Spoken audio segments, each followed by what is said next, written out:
Einstein once called compound interest the eighth wonder of the world. But do you know why this seemingly ordinary grade 7 math concept captivated the mind of the most revered physicist in history? In today's video, we'll show you how to get rich with a mysterious power. But to understand its true potential, you need to listen to this story. Sam and Susie's investing journey. Sam and Susie were twins. They were raised by their single mom, Susan. Their dad, Seth, had devoted all his life to the U.S. Army and never returned from the Vietnam War. Susan had very little money to raise the kids, so she always thought of instilling good money habits into them. She would only spend on the things the three of us needed, such as education, food, and rent, but never spend any money on a new dress for herself. Both children felt pain when they saw their mom wearing her old, worn-out clothes all the time. So when they went off to college, they knew they didn't have the option of asking for more money from home. Both of them got part-time jobs to pay off their living expenses. From his childhood, Sam never had the best toys like his friends. He knew his mom couldn't afford them, so he never asked for them. But now, when he was earning his own money, he didn't want to be left out. The first thing he bought from his saved-up money was a PlayStation. And then every time a new game came up, he had to have a copy. Susie, on the other hand, never cared for material things. She valued her financial freedom much more than a pair of new shoes. So whatever money she saved after paying all her living expenses went straight to her investment account. This way, she started investing $2,000 each year from the age of 22. 4 years later, when both of them graduated, they got good jobs and soon started living a better life. They even brought their mom to live with them. Even so, Susie continued to save $2,000 each year. Sam increased his expenses every time he got a hike. He went partying with friends, traveled around the country, and ate at fancy restaurants. All this while, his mom kept thinking that Sam needed to save more. But it was an awkward conversation to have with an adult son who was earning his own money. So on Sam's 34th birthday, his mom wrote him a birthday letter. She explained to him that he should mend his ways. He was getting older, and in just a few years he wouldn't be able to earn enough to support himself. So he should start saving for his retirement. She even gave him the example of his sister Susie, who had been saving $2,000 each year, and asked him to save at least the same amount, if not more. Sam loved his mom and couldn't say no to her. Reluctantly, he started saving $2,000 every year since then. In the meantime, Susie got married and had kids, so she had to leave her job to take care of the kids full-time. She stopped saving when she was 34, but never touched her invested money. Sam, on the other hand, never married because he was very busy building his career. Both Sam and Susie went on with their lives until they were 65 and met at their mom's funeral. They were grieving and remembering what their mom had taught them. While talking about their mom, Sam told Susie that the best advice their mom gave him was to save $2,000 each year. He told Susie how he had been saving that for each year since his 34th birthday. Susie agreed that their mom had taught them well, but also told Sam, sadly, that she had to stop investing when she left her job. However, she had let her money stay invested for all those years and now had enough to live off. She explained to Sam that as her kids were now all grown up and her husband had also passed, she wanted to live the rest of her life with her brother, whom she dearly missed. Sam also agreed, but he was not sure whether he had enough money to do that. He asked Susie if she had enough savings. Susie said she had invested $2,000 each year for 12 years at a 10% return. Then she couldn't add more money to the account.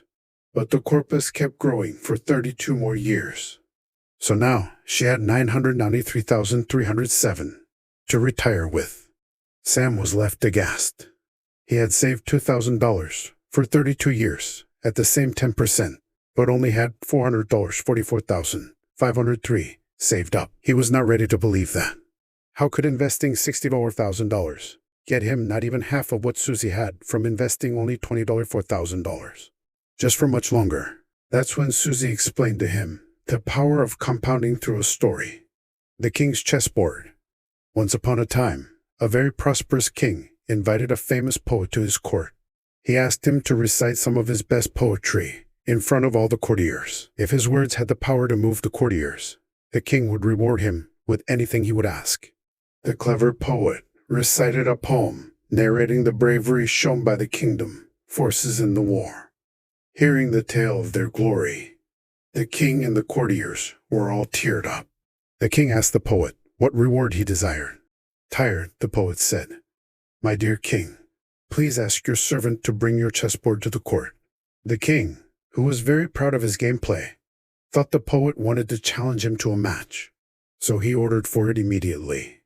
When the board was brought, the poet asked the king, "My dear king, please place a gold coin on the first square." The king did that. Then the poet asked, "Please place double the coins on the next square and continue doubling to the last square." The king placed 2 on the second square, 4 on the third, 8 on the fourth, and so on. By the time he came to the last square, he had to place 263 coins on it.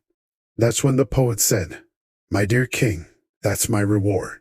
If each coin was worth $1, then 263 coins would be worth September 223rd, $37 quadrillion.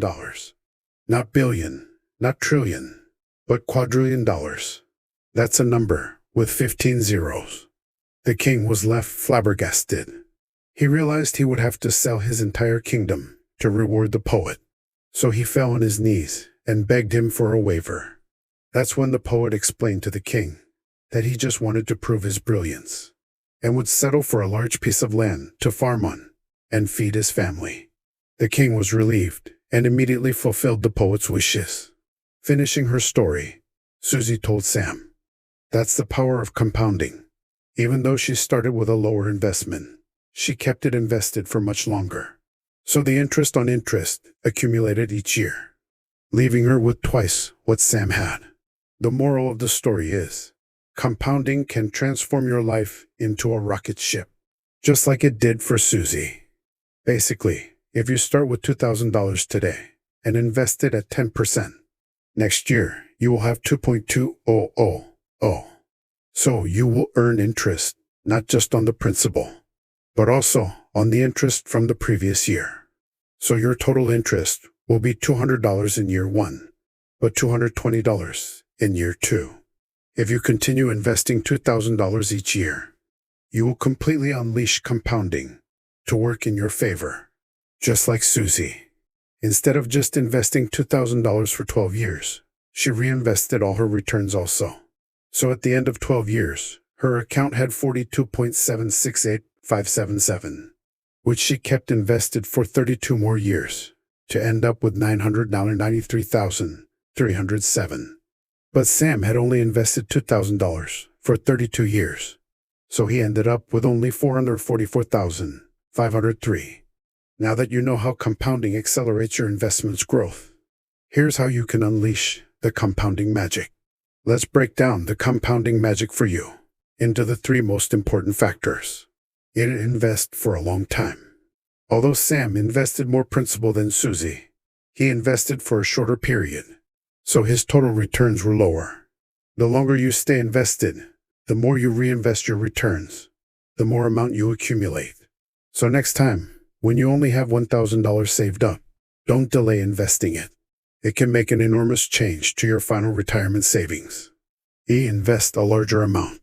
While Sam invested more principal in total, his annual investment was the same as Susie's. Therefore, he was unable to catch up with her.